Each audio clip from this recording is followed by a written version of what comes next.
Hi, 8th graders.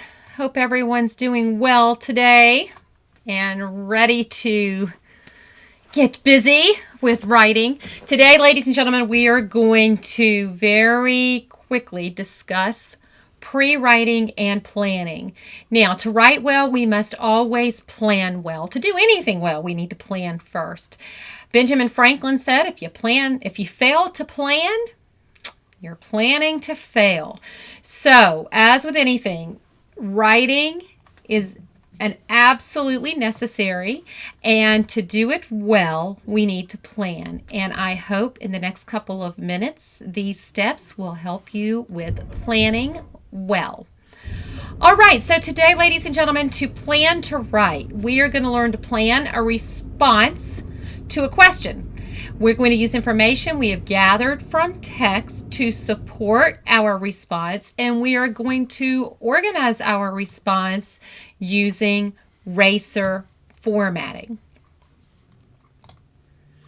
Alrighty, so I can't get my picture in the right place.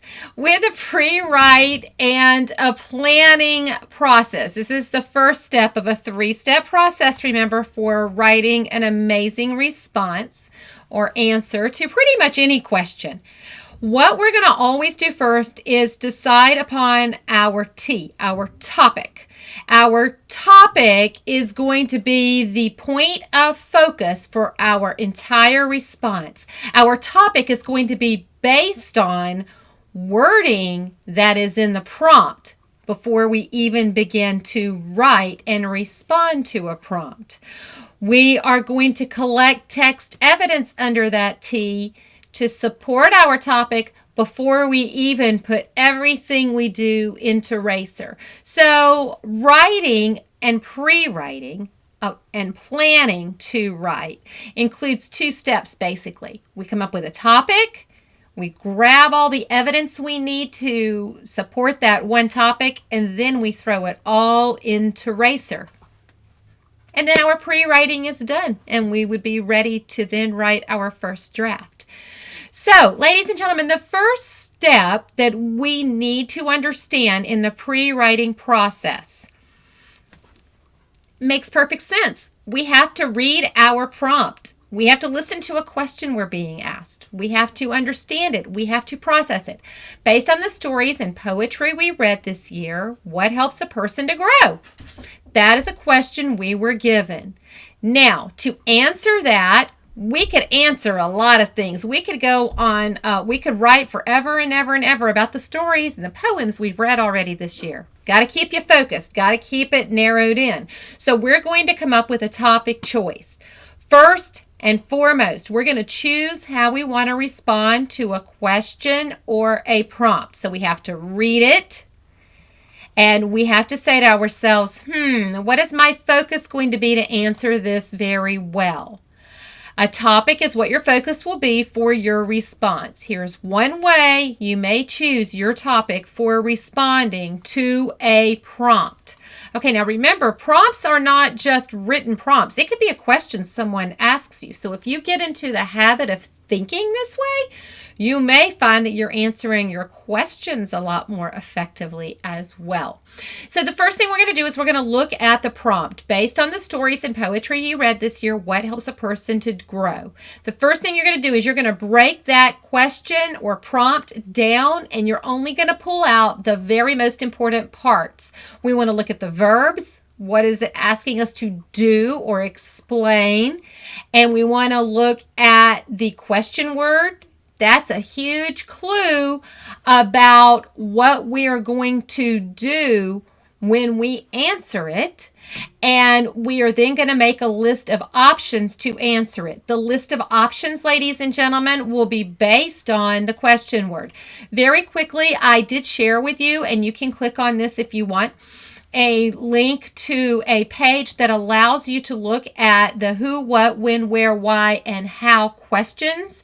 And over in this column, in the right column, it explains to you what kind of response you should be given. So basically, if you're asked a who question, a when question, or a where question, that's an easy response. A who is going to usually be a person a role, a title. It's going to be people. The people. They answer the who, right? The when and the where, we know that's usually setting, right? And we also, when we're reading fiction, it's usually setting. And the who, the when and the where when we're answering nonfiction is usually going to be locations and time and place. Time and place. Time and place. Time and place. And those are easy to answer. We just go and find them, jot them down, pull our answer together. The why, we're usually going to provide some sort of a problem and a solution or a cause and an effect answer. And the how, we're going to provide things step by step. The science teachers are magical at teaching us how to answer how questions. The scientific method usually answers a how question very well. So I hope that little cheat sheet will help you along the way and looking for how you're going to respond to and answer your question. The question word that was in this prompt is what. What is going to be responded to with nouns. Anytime you're asked what, the response that is expected is usually including nouns, person, place, thing, or ideas. Remember, ladies and gentlemen, ideas. Ideas are very important as we are maturing and getting older and becoming young adults. Lots and lots of ideas are forming, and you should be formulating lots of ideas. And those are nouns.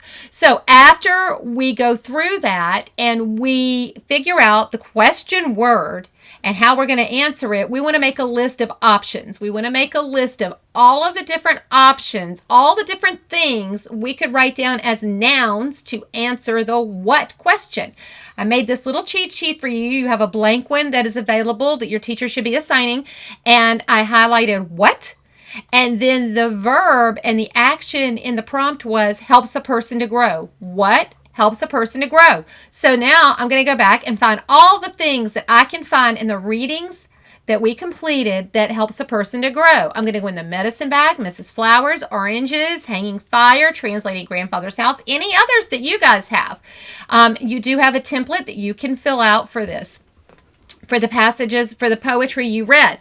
And then what we're going to do on the right column is we're just going to very quickly go in and type all the whats we can think of. What helped each person grow in each of the things we read.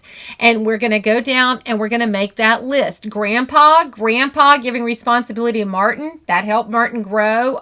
Oranges, not having enough money and having to be resourceful and be a problem solver. That had to help that young man grow in the poem Oranges. So you're just going to randomly put down all of the nouns, anything you can think of from each of the passages that help someone grow. Because we learned from reading that we grow and develop from all of these different things that offered the opportunity to grow to the characters we were reading about. I'm then going to take all of those things I wrote down. I'm going to put them in another list. I'm going to drop them all in together and I'm going to highlight them as they match. So right here, grandpa's expectations, teenage expectations, social skills and age. You know, you're expected to do certain things at a certain age, and other students have expectations. I'm going to highlight them, and as I highlight them, I'm going to bring them over and drop them based on the color I highlighted.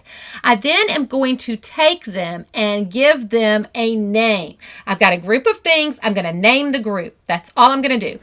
I did that, and with what I wrote down based on the last sheet, we have experiences, facing responsibility, and expectations of others. I'm then going to think to myself, after I've identified one term to define each group, which one of those is going to be easy to find evidence of? Which one of those can I find the most examples of? Experience is the one I went with because these characters in everything we read had pretty interesting experiences, right? And I'm going to take that word experience, and that just became my answer topic. That became the subject of what I'm going to focus my writing and my response on. I'm going to say the experience. Experience is what helped a person grow. And I'm going to explain different experiences that help characters grow in what I read. Okay? Ching ching, fireworks everywhere. A topic for your response has been found, ladies and gentlemen. So what we are going to do now is we chose the topic. Okay, we've got our topic locked in. After you choose your topic, and the word is experience, our topic is now experience. I'm going to go into another graphic organizer, and I am going to go find a quote, or I'm going to make myself a graphic organizer. I'm going to write the name of the text down that I read. I read The Medicine Bag, I read Oranges, I read Mrs. Flowers. I'm then going to make a column, and I am going to think about experiences, and I'm going to skim back over what I read and write down passages that show me experience from each of the characters. So in the first one you see, I wrote down in quotes, I sent your mother and sister away. What you will hear today is only for a man's ears. What you'll receive is only for a man's hands. He fell silent, and I felt shivers down my back. Whoa, that was an experience that Martin had when he sat down with Grandpa to find out about the medicine bag. I then explained it in the next section in my own words. The experience of being told that something was only for a man's ears grabbed Martin's attention as his grandfather shared with him the story of the medicine bag and his responsibilities to come as the carrier, or to become the carrier. Martin left his worries as a teenager, and he looked to his life as a man. So he went into his grandpa's room as a teenager and kind of left thinking, I'm going to have this responsibility as a man. You're going to do that with each one of your passages. You can find an example, sentence, statement, something that was said or done, and drop it in as evidence, and then you just explain what you dropped in and how that supports experience. The one topic word we found, experience. Alrighty, so that's step one in a nutshell. After we get that all wrapped up together, and we have our topic, we have our evidence, we have our explanations, we are going to go and grab our eraser form, ladies and gentlemen. We have our topic for our response. We figured it out. And we have our evidence collected. Our evidence and explanations are connected. All I've got to do now is grab my eraser response form and then write in what the eraser says needs to go in it. I'm going to restate my question. You guys are aces on that at this point. But now we have an A. We have the answer, the topic. The topic is the answer. I'm going to slide that into the A for answer. Under C for citing evidence, I'm going to pull that evidence over that I collected. I'm going to put my explanations right there on the fourth line. And then I'm going to pull the whole thing together. I'm going to relate it to my thoughts and what I believe about experience helping us grow, because that was our focus point. And I'm going to get ready to write like a crazy writer in our next lesson on the writing process, which does include writing a rough draft, revising it, editing it, and writing it again.